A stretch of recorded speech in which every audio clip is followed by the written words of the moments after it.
அவதாரம் தோன்றிய வரலாற்றை பற்றி காண்போம். ஒருமுறை துருவாசர் வைகுண்டத்தில் இருக்கும் திருமாலையும் லக்ஷ்மி தேவியும் தரிசிப்பதற்காக சென்று கொண்டிருந்தார். அப்பொழுது எதிரில் வந்த ஒரு பெண், சுவாமி, நான் வைகுண்டத்திலிருந்து வருகிறேன். திருமாலும் லக்ஷ்மி தேவியும் ஆசிர்வதித்து அன்புடன் எனக்கு இந்த பூமாலையை தந்தார்கள். இம்மாலையை நான் வைத்துக் கொண்டிருப்பதை விட தங்களை போன்ற மகானிடம் இருப்பது நல்லது என்று கூறி அவரிடம் கொடுத்தாள். அப்பூமாலையை பெற்றுக்கொண்டு தேவலோகத்தில் இருக்கும் இந்திரனை பார்க்க சென்று கொண்டிருந்தார். துருவாசர் வருவதை அறிந்து கொண்ட இந்திரன் மேலத்தாளங்களோடு ராஜ உபசரிப்போடு துருவாசரை அன்புடன் வரவேற்றார். அவர் விருந்தோம்பலை கண்டு நெகிழ்ந்து போன துருவாசர் அப்பூமாலையை இந்திரனிடம் கொடுத்தார். இந்திரனிடம் கேட்கும் வரங்களை தரும் காமதேனுவும் கற்பக விருட்சமும் எண்ணற்ற செல்வங்களும் இருப்பதால் அந்த தெய்வத்தன்மை வாய்ந்த பூமாலையை அலட்சியப்படுத்தி ஐராவதம் எனும் யானை மீது வைத்தார். அந்த மாலை பல எண்ணற்ற வாசனை பூக்களால் கட்டப்பட்டது.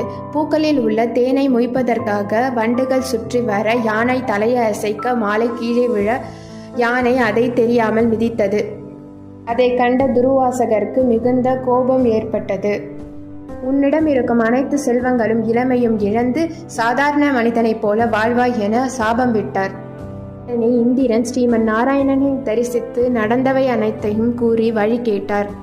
இழந்த செல்வங்களை திரும்ப பெற தேவர்களும் அசுரர்களும் ஒன்று சேர்ந்து பார்க்கடலை கடைந்து அதில் வரும் அமுதத்தை பருக வேண்டும் என்று கூறினார்.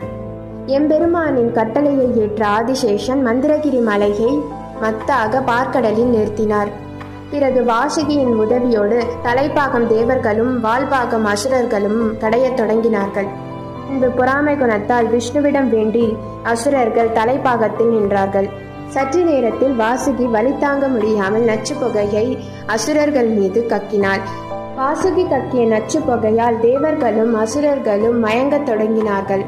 உடனே திருமால் மச்ச அவதாரம் எடுத்து திருப்பார்கடலின் ஆழத்தில் சென்று மந்திரகிரி மலையை தனது முதுகில் நிறுத்தி பிடித்தார். அப்பொழுதும் அந்த மலை நிலையாக நிற்காமல் இருப்பதால் விஷ்ணு பகவான் மந்திரகிரி மலையின் உச்சியில் போய் அமர்ந்தார். பின்பு வாசுகி வலியால் கக்கின விஷத்தை சிவபெருமான் உண்டு நீலகண்டன் என்னும் பெயர் கொண்டு உலகத்தை காத்தார். அதற்கு பின்பு வந்த அமுதத்தை தேவர்களுக்கு மட்டும் கொடுப்பதற்காக விஷ்ணு பகவான் மோகினி அவதாரம் எடுத்து தேவர்களுக்கு கொடுத்து முடித்தவுடன் அமுதமும் தீர்ந்து போனது. அசுரர்கள் ஏமாற்றமடைந்தனர். பின்பு இந்திரன் இழந்த இளமையும் செல்வத்தையும் திருப்பிக் கொடுத்தார். இவ்வாறு நாம் எல்லா செல்வங்களையும் பெற்றிருந்தாலும் எவற்றையும் அலட்சியப்படுத்தக் கூடாது என்பதை உணர்த்துவதற்காக திருமால் மச்ச அவதாரம் எடுத்து இவ்வுலகத்திற்கு உணர்த்தினார்.